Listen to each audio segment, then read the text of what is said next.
Hello and Jai Hind student. Welcome once again to your own channel Sir Tarun Rupani and as promised आज हम football का part 2 करने जा रहे हैं जी। फर्स्ट पार्ट मैंने ऑलरेडी अपलोड कर रखा है और अगर आपने नहीं देखा है तो आपके लिए डिस्क्रिप्शन पे और ऊपर आई बटन पर इसका मैं लिंक भेज दे रहा हूं। आज हम करेंगे सेकेंड पार्ट और जानेंगे फुटबॉल के कुछ इंपॉर्टेंट टर्म्स और टर्मिनोलॉजीज। तो एक रिक्वेस्ट करूंगा आज का वीडियो लेसन बिगिन करने से पहले कि प्लीज आपके लिए मेरे सुपरस्टार्स के लिए मैंने लेसन वीडियो एक्सप्लेन किया है विथ इमेजेस और मैं चाहूंगा कि इसे अपने फ्रेंड्स क्लासमेट्स को जिन्होंने फिजिकल एजुकेशन लिया है उसको भी आप जरूर ये सेंड कर दें। तो चलिए बिगिन करता हूं इमीडिएटली। ऑफसाइड जाने इसका मीनिंग क्या है। A player is not in the offside position if he is in his own half। मतलब एक हाफ लाइन होती है फुटबॉल में, आपने देखा ही था। अगर प्लेयर्स अपने ही गोल पोस्ट की तरफ हैं, हाफ लाइन में अपने हाफ की तरफ हैं, तब उसे कहा जाएगा नॉट एन ऑफलाइन जी। तब प्लेयर ऑफलाइन पोजीशन नहीं है। इसका मतलब है ये कोई ऑफेंस नहीं है, ये कोई गलती नहीं है। क्या हम ऑफलाइन जाना अलाउड है? अरे भाई क्यों नहीं जाएंगे ऑफलाइन? अब प्लेयर को ऑफलाइन तो जाना ही पड़ेगा। तो ऑफलाइन कब होगा? जब उसकी बॉडी, हेड या कोई बॉडी का पार्ट क्या करेगा, इस हाफ लाइन को पार कर जाएगा और हाफ लाइन को पार करके अपोनेंट की तरफ, यस अपोनेंट के हाफ लाइन की तरफ चला जाएगा या he is nearer to the opponent goal line। ठीक है ना? ऐसे केस में कहा माना जाएगा ऑफलाइन। याद रखिएगा जब वो ऑफलाइन में होगा तो ही तो वो गोल कर पाएगा। याद रखिएगा player should be given offline only. क्या हर समय ऑफलाइन हो सकता है? नहीं, only when at the moment of the ball is being played. मतलब वह बॉल को खेल रहा है अपने टीममेट्स के साथ, ठीक है ना, और वो इंटरफेयर कर रहा है विद द प्ले और कोशिश कर रहा है गोल करने की, एडवांटेज देने की, तो ही उसे ऑफलाइन जाना अलाउड है। याद रखिएगा ऑफलाइन जाना कोई ऑफेंस नहीं है, मतलब हाफ लाइन के पार जाना। याद रखिएगा हाफ लाइन को इंक्लूड नहीं किया गया है, excluding half line is not an offence if the player receives the ball directly from a goal kick, from in throw, from a corner throw. इन सब से ऑफलाइन को ऑफेंस नहीं माना गया है। आइए जाने अब अगला टर्म है डायरेक्ट फ्री किक। क्या हम डायरेक्टली गोल पर किक मार सकते हैं? जी, इसी का नाम रखा गया है direct free kick. Direct free kick तब अवॉर्ड होती है अपोजिंग टीम को अगर कोई प्लेयर कोई मिस्टेक कर दे, कोई गलती कर दे। क्या ऑफेंस, क्या गलती कर रहा है, आइए जाने। देखो ये सारा पावर, फ्री किक देने का पावर अपोजिंग टीम को रेफरी के पास है। तो कब देगा रेफरी? देखिए जब यह रेफरी तब देगा जब किसी खिलाड़ी ने, किसी प्लेयर ने किसी दूसरे प्लेयर को किक कर दिया या अटेम्प्ट टू किक कर दिया। मारना लात से या लात मारने की कोशिश करना, या तो उसको ट्रिप कर गया है, उससे टकरा गया है, या उसे जानबूझकर टकरा रहा है, उसके ऊपर कोलाइड करने की कोशिश कर रहा है, या उसके ऊपर जंप कर गया है, या उसे जोरदार पुल दे दिया है, धक्का दे दिया है जिसे हम चार्ज कहते हैं, या स्ट्राइक कर दिया है। यस, अगेन स्ट्राइक मतलब भी तेज से टकरा जाना होता है, या आम भाषा में बोले धक्का मार देना। तो कुल मिलाकर के कोई ना कोई लापरवाही, केयरलेसनेस, रेकलेसनेस या एक्सेसिव फोर्स का इस्तेमाल कर रहा है अगर प्लेयर, तो दूसरी टीम को क्या मिलेगा? यस, दूसरी टीम को फ्री किक मिलेगा। और फ्री किक में क्या करेगा? वो डायरेक्टली गोल पोस्ट में बॉल मार सकता है। Free kick is also awarded. और कब दे सकते हैं फ्री किक? और दूसरी टीम को अगर कोई प्लेयर गलती करे। यस, गलती फिर से क्या है? अगर वो टैकल करे ओपोनेंट को बॉल गेन करने के लिए एंड उस समय वो उसके साथ कांटेक्ट में आ जाए। यस, पहले उससे वो टकरा जाए बॉल टच करने से पहले, या वो ओपोनेंट को हाथ पकड़ लेता है, उसका कंधा पकड़ लेता है, या गुस्से में वो क्या करता है, ओपोनेंट पे थूक फेंक देता है। स्पिट मतलब होता है थूक फेंक देना। हाँ, आप देखे होंगे शायद फुटबॉल मैच बड़ा एग्रेसिव मैच होता है, बॉल को पाने के लिए वो किसी हद तक जाते हैं प्लेयर्स, और या तो handles the ball deliberately, yes, जानबूझकर बॉल को अपने ही कब्जे में रखता है। तो इन सब केसेस में क्या होगा, फ्री किक मिल जाएगा दूसरी टीम को। फ्री किक देना आपके लिए घातक हो सकता है, क्योंकि फ्री किक गोल में कन्वर्ट हो सकता है। आइए दूसरी टाइप के किक को जाने, इनडायरेक्ट फ्री किक। मतलब इसमें जिस व्यक्ति को इनडायरेक्ट फ्री किक मारनी है वह डायरेक्टली गोल नहीं कर सकता, अर्थात किसी प्लेयर को वो पास करेगा और वह प्लेयर अब किक कर सकता है। Got it? डायरेक्टली किक ये गोल पे नहीं जा सकती, इसीलिए इनडायरेक्ट है इसका नाम। समझ गए होगे मतलब? तो इनडायरेक्ट फ्री किक भी तब मिलेगी दूसरी टीम को if the goalkeeper, yes, goalkeeper से मिस्टेक हुई है, याद रखिएगा, गोलकीपर ने पेनल्टी एरिया में कुछ मिस्टेक कर दी है। क्या ऑफेंस किया है, क्या गलतियां की है? वो 6 सेकंड से ज्यादा देर तक बॉल को कंट्रोल में रखा।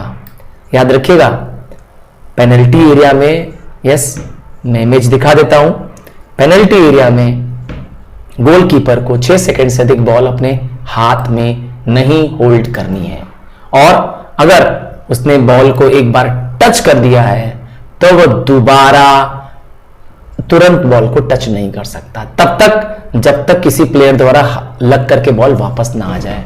या वो बॉल को क्या करता है, अपने हाथ से टच करता है एंड डेलिबरेटली, यस, उसके प्लेयर ने, उसके टीम प्लेयर ने उसे ही वापस बॉल किक करके दे दी।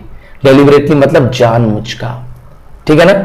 उसने बॉल टच किया पेनल्टी एरिया में गोलकीपर ने, और उसके प्लेयर ने, उसके टीममेट ने उसको बॉल किक करके वापस लौटा दी। फ्री, इनडायरेक्ट फ्री किक मिल जाएगी। और लास्ट कब हो सकता है, जब बॉल को गोलकीपर टच करे and he has received it directly from a throw in. Throw in के समय वह बॉल को डायरेक्टली नहीं रिसीव कर सकता।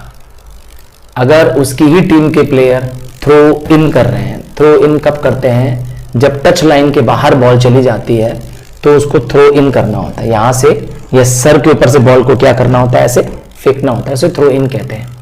तो वह उसको थ्रो इन को रिसीव नहीं कर सकता अपने हाथों से। इन सब केसेस में इनडायरेक्ट फ्री किक मिलेगी, ठीक है, अपोजिंग टीम को। अच्छा, इनडायरेक्ट फ्री किक और भी मिल सकती है।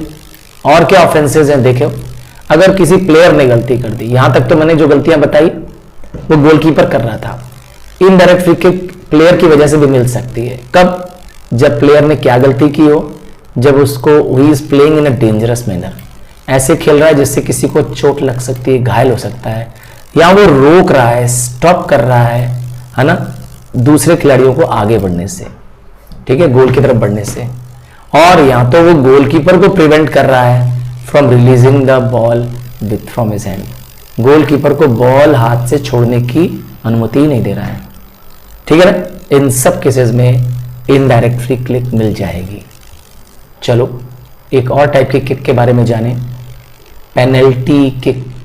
सर ये क्या होती है? हाँ, पेनल्टी एरिया से बॉल को गोल पर शूट करने को कहते हैं पेनल्टी किक।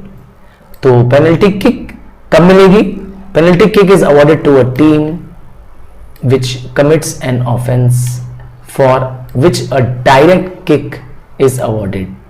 तो अगर डायरेक्ट किक मिली हो और वह kick inside the penalty area मिली हो, ठीक है ना, तो वह क्या बन जाती है?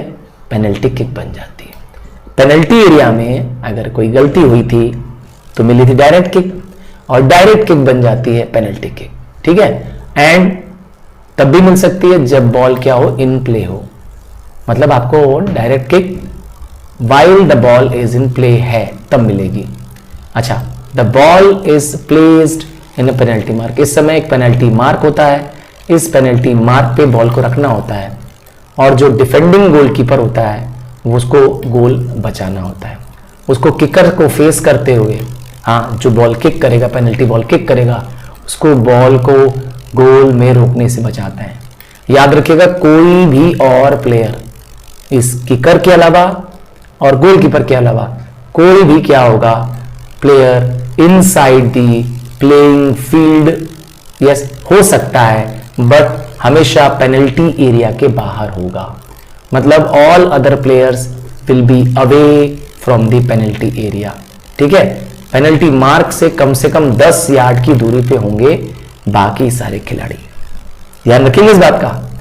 तो 2 ही खिलाड़ी होंगे, इसका मतलब पेनल्टी मार्क में खड़ा, पेनल्टी मार्क लेट से ये है, तो पेनल्टी मार्क पे खड़ा किकर, हाँ यहां पे खड़ा होगा किकर, और गोल पोस्ट पे खड़ा होगा यस गोल कीपर। ये 2 व्यक्ति होंगे बस। ठीक है ना, यहां पे किकर और ये किकर मारेगा बॉल को गोल। ठीक है ना, यही होगा बस, और कोई नहीं होंगे। बड़ा यस पेनल्टी गोल बड़ा फायदेमंद होता है टीम के लिए। चलो थ्रो इन जाने क्या होता है। तो आपने देखा था कि फुटबॉल का ग्राउंड एक रेक्टेंगल ग्राउंड होता है। ठीक है ना, रेक्टेंगल होगा तो एक साइड लेंथ होगी, लंबी होगी। ये रही लंबी साइड, मैंने ड्रॉ कर दी। अब मैं दिखा रहा हूं यस, इसको कहते हैं टच लाइन। जो लंबी लाइन होती है, लेंथ लाइन होती है, उसे कहते हैं टच लाइन। तो अगर बॉल टच लाइन के यस अगर फुटबॉल टच लाइन के बाहर चली जाए, अब वो चाहे एयर पे चली जाए, हवा से चली जाए डायरेक्टली, या लुढ़कते हुए चली जाए, क्या मिलेगी दूसरी टीम को उसी पॉइंट से। हाँ, दूसरी टीम को उसी पॉइंट से क्या करने की, थ्रो इन की पोजीशन मिलेगी। क्या थ्रो इन कौन डिसाइड करेगा? असिस्टेंट रेफरी जी, क्योंकि असिस्टेंट रेफरी बाहर होते हैं, है ना। तो अगर बॉल टच लाइन को पार कर जाए, टच लाइन दोनों तरफ है याद रखिएगा, दोनों लेंथ की साइड आपको मिलेगी टच लाइन, है ना। इस टच लाइन के बाहर बॉल आना तो थ्रो इन का सिग्नल देता है कौन? Assistant referee.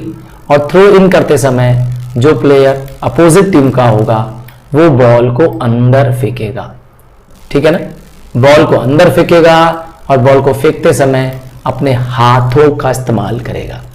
ठीक है ना। और क्या खास बात है, थ्रो इन इज अवॉर्डेड कब कब मिलती है throw in? When the whole of the ball pass, मैंने बता दिया, बॉल टच लाइन को पार कर जाए और जिस पॉइंट से पास कर जाए उसी पॉइंट पे मिलेगा। ठीक है ना, अगर बॉल किसी एक पर्टिकुलर पॉइंट से टच लाइन करके गई है, यस उसी पॉइंट पे ही थ्रो इन करना है। याद रखिएगा, थ्रो इन करने के लिए खिलाड़ी को थ्रो इन करते समय खिलाड़ी को टच लाइन पे पैर रखना अलाउड है या टच लाइन से पीछे रह सकता है। ठीक है ना, जो थ्रो इन करता है मतलब थ्रोअर जिसे हम बोलते हैं, उसको फील्ड को फेस करना होता है, उसका foot on the touch line हो सकता है या ग्राउंड के पीछे हो सकता है। वो अपने दोनों हाथों का इस्तेमाल करता है और बॉल को अपने सर के ऊपर से, हम कहते हैं ओवर द हेड फेंकता है, दोनों हाथों से पकड़ के फेंकता है। और फिर बता किसके पास फेंकेगा? अपने प्लेयर के पास फेंकेगा। ठीक है ना, थ्रोअर खुद बॉल को डायरेक्टली क्या नहीं कर सकता, इसके बाद टच नहीं कर सकता। हैंड टच अलाउड नहीं है फील्ड के अंदर, आप तो जानते ही हैं। अब आता है गोल किक, अर्थात गोल पर किक मारने की अनुमति कब अलाउड होती है, कब मिलती है goal kick? The whole of the ball, या तो पूरी बॉल क्या हो जाए, हैविंग टच्ड अ प्लेयर, किसी प्लेयर को टच कर गई है अपोजिंग टीम के, अटैकिंग टीम के, and passes over the goal line. ध्यान सुनिए, आप फिर से देखना चाहते हैं, गोल लाइन देखना चाहते हैं, आइए मैं फिर से दिखाता हूं आपको। ये मेरे पास एक डायग्राम है, यहां मैं बना देता हूं। ये रहा एक फुटबॉल का यस मैदान, फुटबॉल का ग्राउंड देख लिया। जिस तरफ गोल पोस्ट होता है, यस इस लाइन को मैं डार्क कर रहा हूं आपके लिए, देख लीजिए, इस लाइन को गोल लाइन कहते हैं। क्या? गोल की तरफ वाली लाइन को कहते हैं गोल लाइन। लिख दिया। क्या गोल लाइन एक तरफ होगी? नहीं, दोनों तरफ होगी। इस तरफ भी गोल लाइन है, बस जिस तरफ गोल पोस्ट होता है उस तरफ गोल लाइन होती है ना। ये मैं डार्क कर दिया हूं आपके लिए, दोनों तरफ गोल लाइन है। तो अगर बॉल प्लेयर को लगकर बाहर चली जाए, फुटबॉल बाहर चली जाएगी तो मिलेगा गोल किक। ठीक है ना, याद रखिएगा गोल किक का प्रोसीजर क्या है। इस समय बॉल को किक करना होता है उसी पॉइंट से, सॉरी एनी पॉइंट से with in the goal area. उस गोल एरिया से कौन प्लेयर करेगा किक? दूसरी टीम का, है ना, डिफेंडिंग टीम का। अच्छा, बाकी अपोनेंट्स इस समय पेनल्टी एरिया के बाहर होंगे। कहां होंगे? पेनल्टी एरिया के बाहर। याद होगा पेनल्टी एरिया हमने बनाया था यहां पर, यस, इसके बाहर होंगे, पेनल्टी एरिया के बाहर होंगे, ठीक है। अच्छा, जो किकर होगा, गोल किक करेगा, does not play the ball a second time. Second time तब तक नहीं मार सकता दोबारा बॉल को जब तक किसी दूसरे प्लेयर ने बॉल को टच न कर दिया हो। इसका मतलब है अपने ही बॉल को किक करता हुआ गोल तक नहीं ले जा सकता, नो, उसको दूसरे प्लेयर की जरूरत पड़ेगी। और लास्ट प्रोसीजर क्या है, the ball is in the play when it is kicked directly, ठीक है ना। Ball directly beyond the goal penalty area गई, बॉल को पेनल्टी एरिया के बाहर किक कर दिया उसने, यहां से डायरेक्टली यहां किक कर दिया पेनल्टी एरिया के बाहर, तो बॉल बाकी सब प्लेयर्स क्या करेंगे, आ जाएंगे। आते हैं सब्स्टिट्यूशंस के बारे में। तो 3 से 7 खिलाड़ी सब्स्टिट्यूट के रूप में हो सकते हैं, पर क्या सातों खिलाड़ी, सातों प्लेयर्स सब्स्टिट्यूट बन सकते हैं? नहीं। एक समय में सिर्फ 3 प्लेयर्स को, ओनली 3 प्लेयर्स, समझ गया ना, सिर्फ 3 प्लेयर्स को मैच में सब्स्टिट्यूट, 7 को नहीं कर सकते, ठीक है ना। आता है कॉर्नर किक।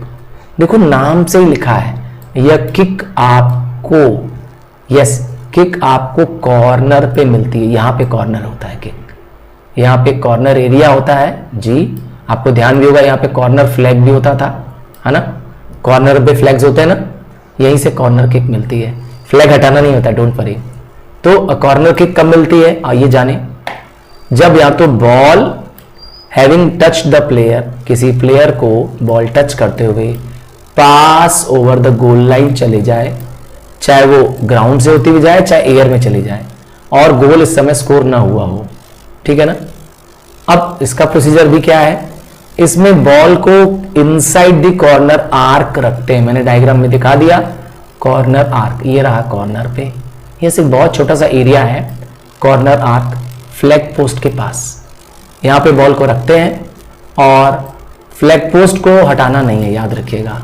और दूसरे खिलाड़ी, अपोनेंट खिलाड़ी इस समय 10 यार्ड दूर होते हैं बॉल से, ठीक है ना। और जब बॉल किक होती है प्लेयर द्वारा, तो उसके बाद बाकी सब लोग किक कर सकते हैं, और ये किकर खुद क्या कर सकता है, दोबारा सेकेंड टाइम बॉल को किक करेगा तभी जब किसी ने इसको टच कर दी है, मतलब डायरेक्टली ये भी सेकेंड टाइम टच नहीं कर सकता है। एक बार कॉर्नर किक हुई, किसी दूसरे प्लेयर ने उस बॉल को, फुटबॉल को टच किया, उसके बाद ही यह किकर दोबारा बॉल को टच कर सकता है। चलो, कैसे डिसाइड होती है कि कौन टीम जीत रही है, आप बताओ।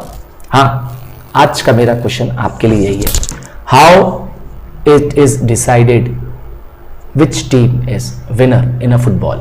फुटबॉल में विनर कैसे डिसाइड होता है?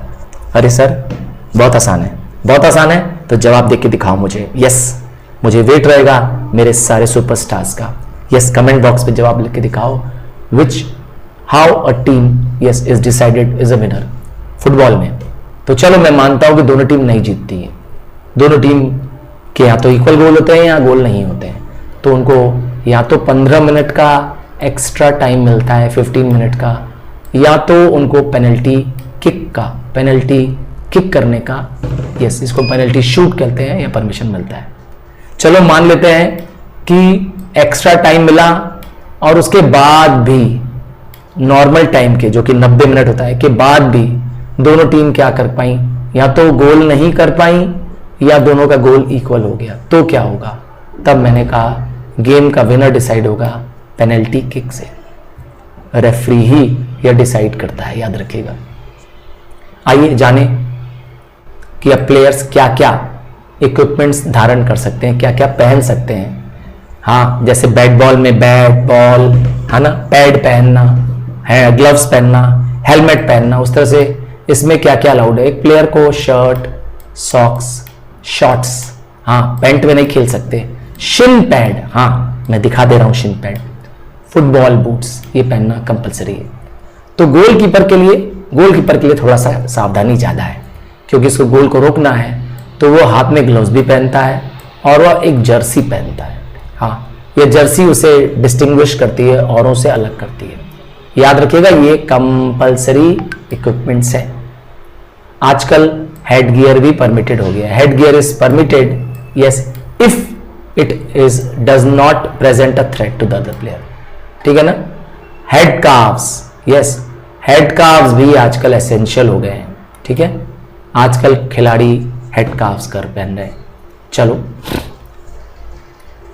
कितने खिलाड़ी होते हैं फुटबॉल में, तो आपने जाना है कि किसी भी टीम में 11 से अधिक खिलाड़ी खेल नहीं सकते हैं। हाँ, तो 7 सब खिलाड़ी, यस 11 प्लस 7, 11 प्लस 7, 7 कौन है, सब्स्टिट्यूट से। याद रखिएगा इसमें 11 में गोलकीपर इंक्लूडिंग है और 7 मैंने कहा खिलाड़ी इससे कम मैदान में नहीं हो सकते हैं, ठीक है ना। अब आता है फाउल अर्थात गलतियां, मिस्टेक्स और मिसकंडक्ट। दोनों में थोड़ा सा अंतर है। फाउल हो जाता है, ठीक है ना, और मिसकंडक्ट आप जानबूझकर करते हो। रेफरी के पास डिसाइड करने का पावर है। रेफरी अपनी जरूरत के हिसाब से पनिशमेंट देता है। याद रखिएगा, रेफरी को देखना होता है how extreme the foul is. अगर if he founds that a player has committed trip, kick, push, charge and player has recklessly striving and a kind of punching, headbutting, elbowing, kneeing, choking, है ना, इनमें से कोई काम कर रहा है ना, और वो अटेम्प्ट कर रहा है बॉल को या ओपोनेंट को किक करने की या बॉल को जबरदस्ती अपने कब्जे में लेने की कोशिश कर रहा है, तब वो क्या करेगा, या वो देखता है गोल रेफरी कि वो दूसरे खिलाड़ियों को गोल करने से रोक रहा है, ठीक है ना, या गोल को अपने कब्जे में कर ले रहा है, तब उसके पास पावर होता है कि वह रेड कार्ड तो अल्टीमेट कार्ड है, यस सबसे, यस लाल बत्ती तो आप जानते ही हैं। येलो कार्ड एक तरह से वार्निंग होता है और रेड कार्ड तो यस खिलाड़ी को फील्ड से रिमूव करना या फाइन लगाने का कार्ड होता है। तो येलो कार्ड और रेड कार्ड लगा सकता है और दूसरी टीम को क्या दे सकता है, फ्री किक दे सकता है, थ्रो इन दे सकता है और इवन पेनल्टीज भी दे सकता है। यस, अब आते हैं फ्री किक। जैसा कि नाम लिखा है फ्री किक। फ्री किक मतलब जब free kick restarts the play after a foul. एक फाउल हुआ, फाउल में रेफरी ने सीटी बजाई, है ना, एक नियम टूटा, नियम टूटने पे रेफरी ने सीटी बजाई और जहां से गलती हुई थी उसी प्लेस से फ्री किक मिलेगा, ठीक है ना। फ्री किक में, डायरेक्ट फ्री किक में आप डायरेक्टली जो फ्री किक जिसे मिल रहा है उस टेकर को गोल करने की अनुमति होती है। मतलब वहां से वो डायरेक्टली अपोनेंट के गोल पोस्ट में बॉल डायरेक्ट मार सकता है। एक इनडायरेक्ट फ्री किक भी होती है।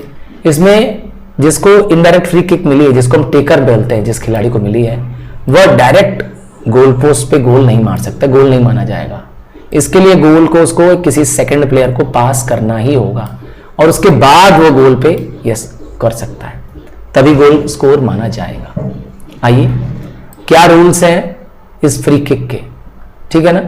Rules related to kicks from the penalty mark. Referee choose करेगा, यस रेफरी के पास पावर है कि वो गोल चूज करेगा कहां से फ्री किक देनी है। रेफरी टॉस करता है कई बार, यस, और टीम के कैप्टन जो टॉस जीतते हैं टेक्स द फ्री किक करते हैं।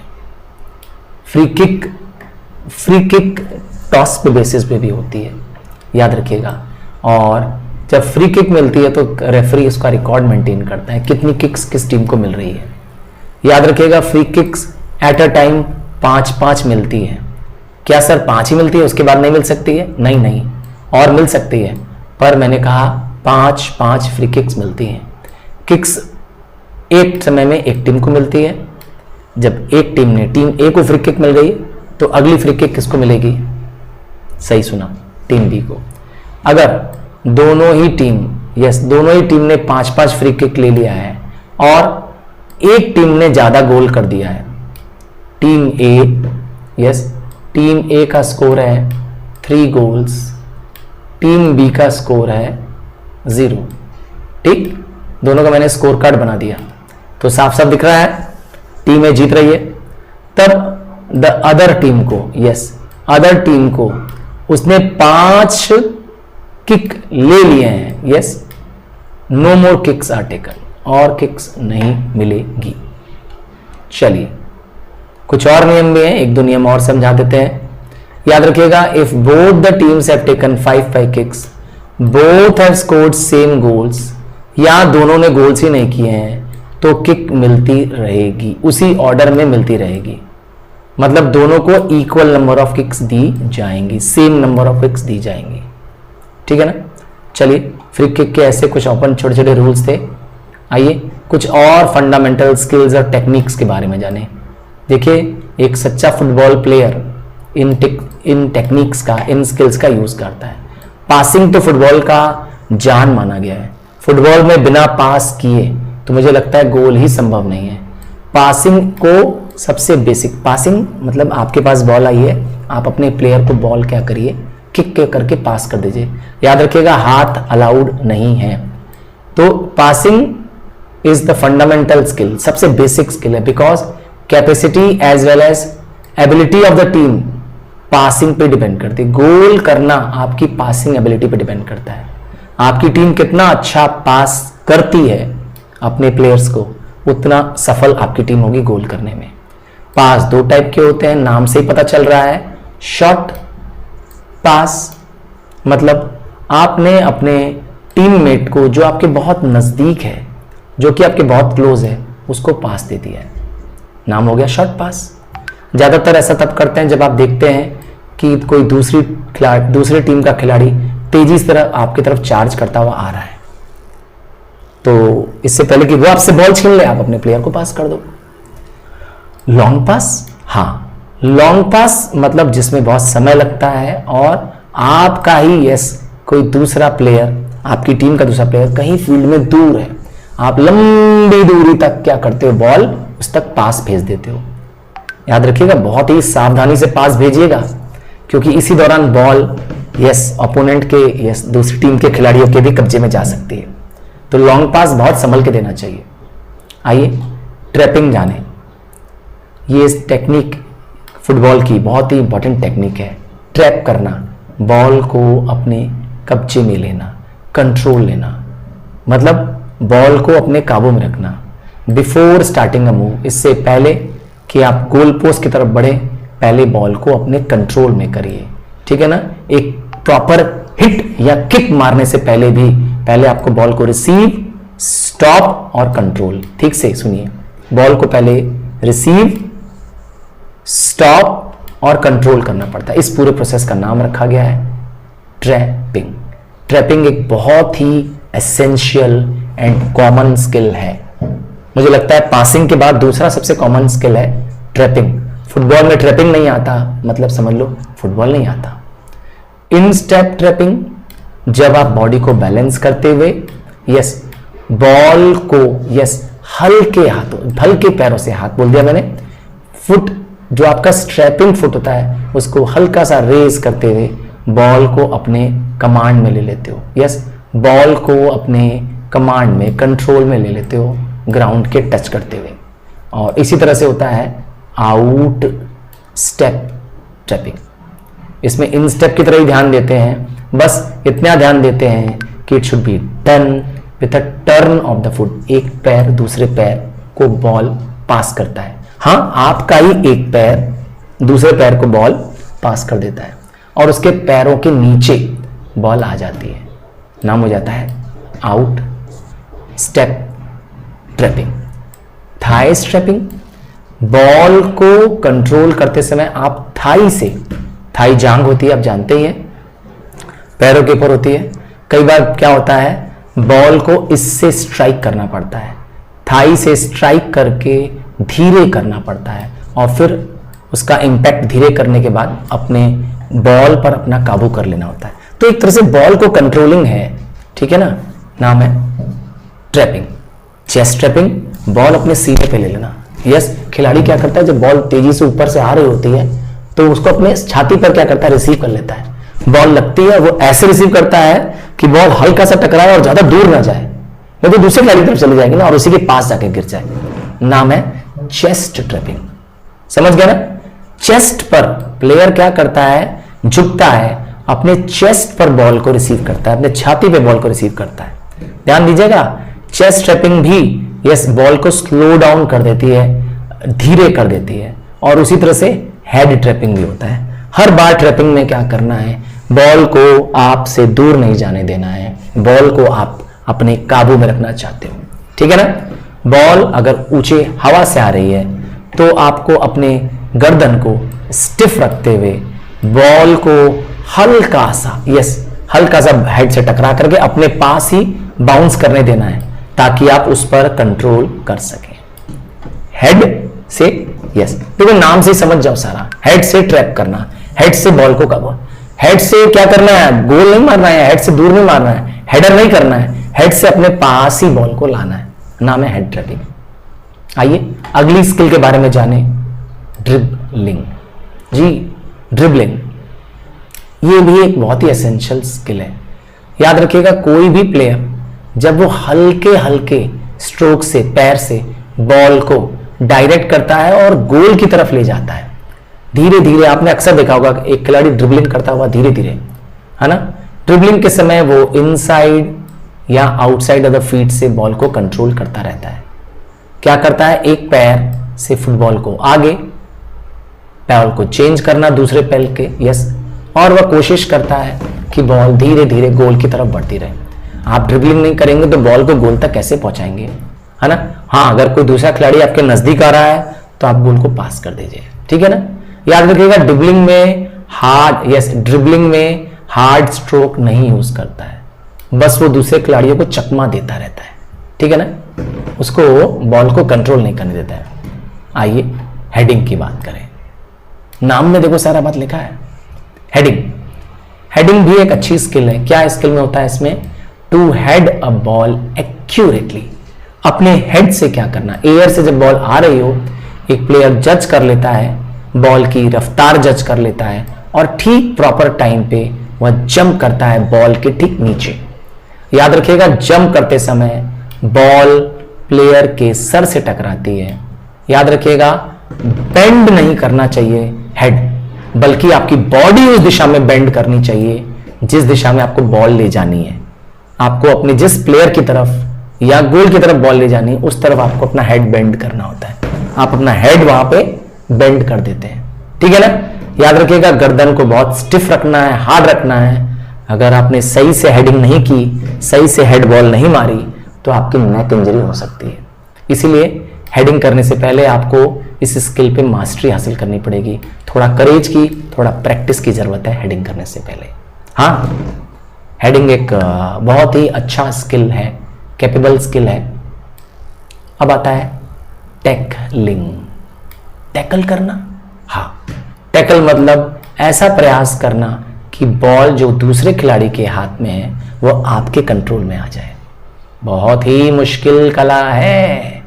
ओपोनेंट से क्यों देगा आपको बॉल भाई, दूसरी टीम का खिलाड़ी आपको बॉल देगा और या तो आसानी से ले जाने देगा, तो आपको करना पड़ेगा कुछ करिश्मा, नाम है टैकलिंग। क्या एफर्ट लगाना है आपको दूसरे अपोनेंट खिलाड़ी से, बिना फाउल या मिस्टेक, पुल पुश किए उससे बॉल को आपको क्या करना है, छीनना है। कैसे छीन सकते हैं, ब्लॉक करके। ब्लॉक मतलब जब वो तेजी से बॉल आगे ले जा रहा है, ब्लॉकिंग में जो डिफेंडर होता है वो वेट करता रहता है कि बॉल आगे आए और वो अपना पैर अचानक क्या करता है, तेजी से बढ़ा करके उसके ब्लॉक कर देता है उसके पैर को, ब्लॉक द फुट कर देता है and leg in front of the ball लगा देता है। क्या चीज, leg in front of the ball लगा देता है to stop it from moving on. याद रखिएगा, ब्लॉकिंग में इंजरी नहीं होनी चाहिए। ब्लॉकिंग से अपोनेंट का बैलेंस बिगड़ जाता है जी, एंड वो उसको पूरी कोशिश करनी चाहिए कि बॉल आपके कब्जे में आए, बट सामने वाले को ना इंजरी लगे और ना वो चार्ज या हर्ट महसूस हो। और क्या कर सकते हैं, kicking the ball away. Kicking the ball away तो सबसे आसान है। एक स्लाइड टैकल, बॉल को साइड से ही क्या करना, खींच लेना। After tackling it is used an attacker is heading towards the goal. जब वो गोल की तरफ बढ़ रहा होता है तो एक अच्छा तरीका क्या होता है, डिफेंडर उसके बराबर दौड़ता है और अचानक क्या करता है, एक मौका पाते ही बॉल को सरका लेता है उसके आगे से। जैसे ये खिलाड़ी तेजी से दौड़ता हुआ आगे जा रहा है, ठीक है, दूसरा खिलाड़ी क्या करता है, इसके बगल में, यस, इसके बगल में दौड़ता है दौड़ता है दौड़ता है और अचानक क्या करता है, यस, इसके पास से बॉल को सरका लेता है। ठीक है ना। आइए, शूटिंग। शूटिंग मतलब गोल को स्कोर करना, गोल की तरफ शॉट मारना। क्या क्या शॉट्स अलाउड हैं जी, आइए देखें। इन स्टेप ड्राइव, इसे हम थर्ड शॉट बोलते हैं। क्या थर्ड शॉट? जब थर्ड शॉट कर लेते हैं तो it is done with laces of the boot and is widely use. कहां से? बूट के लेस। देखना चाहते हो? मैं दिखा देता हूं। The ball is stuck through the laces और top of the foot, foot के ऊपरी हिस्से से। ये शॉट बहुत पावरफुल होती है। हाँ, एक समस्या है, ये एक्यूरेट नहीं होती है। दूसरी होती है सिवर, है ना, या सिवर शॉट। इस शॉट में क्या करते हैं, साइड ऑफ द फुट, यहां पैर के एक हिस्से को ऐसे मारते हैं, है ना। It is use but not exclusively used. याद रखिएगा, इस समय बॉल थोड़ा बेंड करती है, बॉल थोड़ा टर्न करती है। इस बॉल में पावर तो नहीं होता है, पर यह बॉल अक्सर गोलकीपर को धोखा देती है, क्योंकि ये बॉल थोड़ा सा टर्न होके जाती है। बहुत तेज नहीं होती है, बहुत पावर नहीं होती इस बॉल पे, पर ये बॉल हल्की सी ट्विस्ट करती है, टर्न करती है। हाँ, ये अक्सर गोलकीपर धोखा खा जाते हैं। चिप शॉट, चिप शॉट को कई बार लॉब भी बोला गया है, नाम से समझ में आ रहा है। कई बार प्लेयर, यस, चिप शॉट करते समय क्या करते हैं, हल्की सी बॉल को, यस, क्या करते हैं, जब वो बॉल को लेके दौड़ रहे होते हैं, अपने upper part of the body से, yes, upper part of the body should be standing directly over the ball and just before it kicking it. मतलब your foot should contact under the ball with minimal follow. हल्का सा chip shot. जब आप देख रहे हैं कि कोई गोलकीपर जो सामने है वो नहीं है, मान लो फॉर एग्जांपल बॉल आपके पास आ चुकी है, तो क्या करोगे? गोलकीपर नहीं है सामने, आप चिप शॉट से मार दो। क्यों ताकत लगा रहे हो भाई? हाँ, हल्का सा। और आता है टो पंट। ये भी एक तरह का शूट करने का तरीका है। टो पंट को बहुत कम यूज करते हैं, कई बार इसको टो पोक भी बोलते हैं। आगे की जो पैरों की उंगलियां होती है ना, यस, आगे की पैरों की उंगलियों को toe, yes, fingers of the leg को क्या बोलोगे? हाथ को तो फिंगर्स बोलते हैं, हाथ के पंजों की उंगलियों को। तो फुट की उंगलियों को टो बोलते हैं। तो ये टो द्वारा, यस, टो द्वारा मारा गया शॉट है। ये एक क्विक स्ट्राइक है। जब आपके पास मोशन कम करना हो, आगे आप बढ़ नहीं रहे हैं, पर जल्दी से क्या करना चाहते हैं, बॉल को गोल की तरफ भेजना चाहते हैं। क्या करना चाहते हैं आप? सरप्राइज या फूल करना चाहते हैं अपोनेंट्स को, ठीक है ना। तो ज्यादातर टो पंट बहुत कॉमन नहीं है, ठीक है।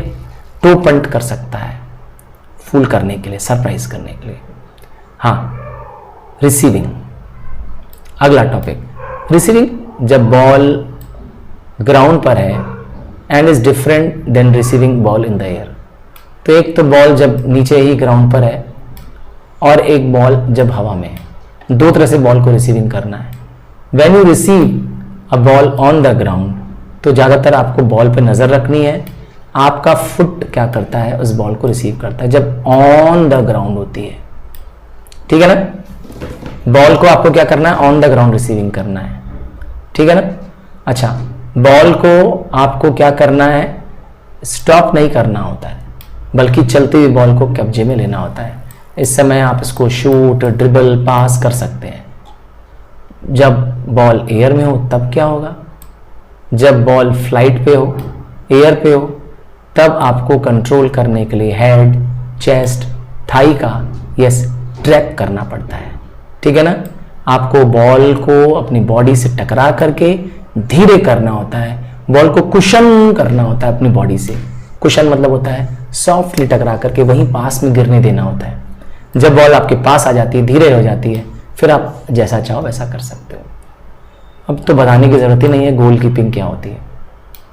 अरे भाई, गोली क्या काम करता है? अरे हम तो आम भाषा में गोली बोलते हैं। तो गोली अर्थात गोलकीपर एक बहुत ही स्किलफुल, बहुत ही फुर्तीला, जैसे एजाइल, एक्टिव, चुस्त दुरुस्त, फिट खिलाड़ी होना चाहिए। मुझे लगता है कि कैप्टन के बाद सबसे इंपॉर्टेंट प्लेयर अगर होगा फुटबॉल में तो गोलकीपर होगा। और गोलकीपर मैच को जीत और हार दोनों बदल सकता है ना। For the shot coming through the ground, goalkeeper को हमेशा बॉल पे नजर रखनी चाहिए और हमेशा बॉल के पीछे बॉडी होनी चाहिए। मतलब बॉल को रोकते समय शरीर उसका सामने होना चाहिए, हाथ और उसके पीछे शरीर, इससे बॉल रुक जाती है। ठीक है ना। हो सके तो यू शुड नील डाउन, ठीक है ना, बॉल को कंट्रोल करने के लिए। और क्या करना चाहिए, बॉल को जब वो कलेक्ट करे तो वो दोनों हाथों से कलेक्ट करे। ठीक है ना, याद रखेंगे इस बात को, दोनों हाथों से कलेक्ट करे और बॉल को अपने चेस्ट तक ले जाए। ठीक है ना। तेज शॉट आने पर या हम लोग कहते हैं उसको पेनल्टी किक आने पर उसे बॉल को बहुत काबिलियत से, बहुत कैपेबिलिटी से हाई शॉट को होल्ड करना होता है। ठीक है ना। तो चलिए यहां तक तो हमने जान लिया। आज स्किल्स के बारे में टर्मिनोलॉजीज हम पढ़ेंगे अगले वीडियो में। टर्मिनोलॉजी पढ़ेंगे हम, अगला पार्ट पढ़ लिया है। और मैं रिक्वेस्ट करूंगा अपने सारे सुपरस्टार्स से कि ये सारा वीडियो लिंक अपने फ्रेंड्स को, क्लासमेट्स को जरूर शेयर करिए। फुटबॉल समझ में आ गया होगा with the help of diagrams, and please watch the video very carefully. It is simple, easy, and don't forget to share. Thank you and bye. आपके लिए साइड में मैं पोस्ट डाल दे रहा हूं ताकि आप देख सकें दूसरा लिंक भी। Bye from now.